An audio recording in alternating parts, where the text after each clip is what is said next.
we've always been perceived, and maybe it's true, like back in when we first started, we were very adamant about our vision. And a lot of times we would clash with the label.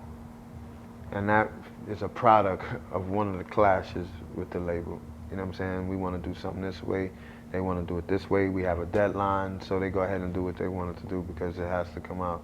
That's where that comes from, actually. Showbiz and every AG has never been separated. So we also, like, between Goodfellas and Runaway Slave, we had went down to Virginia and did some music down there. We stayed down there for an extended period of time and just vibed out there. I had family out there. We were just down there doing music, and a lot of those songs came out of that zone.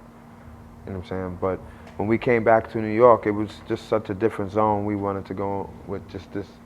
We didn't want to put out like Under Pressure and all that with the water, and then all that. It was a little laid back. So if you notice, the album starts off with Never Less Than Ill on some real hard-ish. Because we were like, yo, I told Show we've been away for so long, I just want these cats to know I'm nice. You know what I'm saying? And he was like, yo, I'm just going to hit you with these beats. You rip them up. And that was Goodfellas. That was the idea about it. It was much more darker, but on a street level of, I'm a battle MC. Runaway Slave was more of a conceptual album. I wanted to show dudes, you're sleeping? You know what I'm saying? So that's what that album was, more featured what I was doing. I think Runaway Slave featured more of what Show was doing. You know what I mean? And then we came out with Full Scale, which featured what both of us were up to. And that's one of my favorite projects, if not the favorite.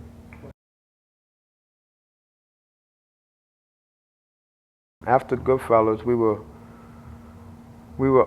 if you notice the day Goodfellas came out, we both were arrested for a crime and whatever, and that stumped the growth of Goodfellas. So we were in a whole nother zone, not even thinking about music. So from 95 to 98, we just was dealing with life. And when we worked on Full Scale, we wanted to show them once again, like, this can never be lost. We know what we're doing. And we were still on a label though, signed to the label, but we couldn't make music outside of that. We were on Payday Polygram legally. So from 96, 97, 98, we can't really do anything. Our hands are tied. But we put Full Scale out anyway on vinyl. And it got like one of the independent albums of the year. That also gave us some oomph, like we need to. But as an artist with all these thoughts in my head, I write every day constantly. It's too many years being passed by without me showing the world my craft. So that just opened the way for an extension, the solo career. A solo career is more about Andre the Giant, the rap, the MC. Whenever you hear me solo, that's what it's really about. AG is more of showing AG, which is a team guy that wants to blend with the music and make a beautiful outcome. With Andre the Giant, my lyrical of what I've seen and what I want to uphold, that's more an outlet for that. The Dirty version came out in 2000, and Get Dirty Radio came out 2006. Here we go again, another 6 years of me with all this energy and bottled up. But in the midst of this time, I'm doing a hell of a lot of features. I'm touring, I'm doing things, so it's not like I'm inactive. And you know, every year I'm definitely putting something out, whether it's a feature or getting on somebody's stuff. But that project, it keeps eluding me. Like I want to be consistent. I want to come out every year. I want them to get. So that was what was going on, and I ran into DJ Design in Germany. And he was like, yo, man, I think we should, start chatting about trying to put out this project. I'm starting this label, Look Records. And DJ Design and his partner, Cam, they promoted a show for me in Seattle. Actually, that's where I met Peanut Butter Wolf at, you know what I'm saying? And it was definitely a great look. I loved the vibe. A lot of people were disappointed the show didn't show up, but this was a guy that I did business with in the past, and I valued his opinion. And he said, listen, I think you should do it a little different. You should come over here. I can let you know about these other producers, and maybe you can, do some over here, because a lot of your fans are over here with these dudes. So I'm like, all right, no doubt. And I can't sit here in front when he first was telling me about Madlib and J Dilla, I knew about them very vaguely. So I wasn't too excited at first about this project he said would be so dope. I'm like, all right. And he must have caught on like, oh, he doesn't know.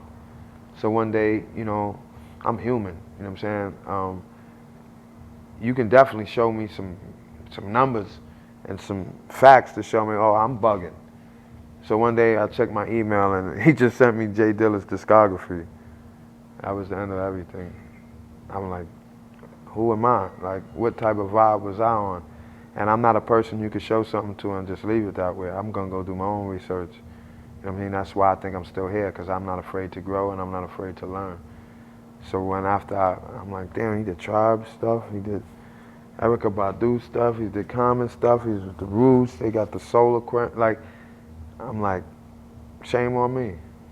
You know what I'm saying? And then I start getting into the music, really listening to it, and I'm hearing a lot of references towards Digging in the Crates, Showbiz, and AG, and I just felt like, damn, you know what I mean? I'm gonna represent on this project and show them that I'm appreciative of what was, you know, what's being done. Y'all carrying on what we basically started. So Jake won. We was over there. You see my truck backing up? This is like my garbage truck. You know what I'm saying? So,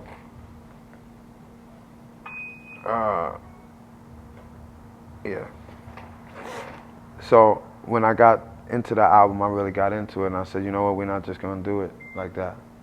I'm gonna go live over there. And I recorded it over there.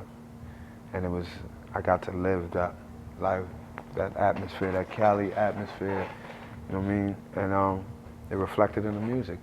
You know, when Oh No, when we did the joint with me and Oh No, and we was in the crib for like 4 days together, blowing it down with the medical marijuana and all that. Like, it wasn't just, we're gonna go do the song.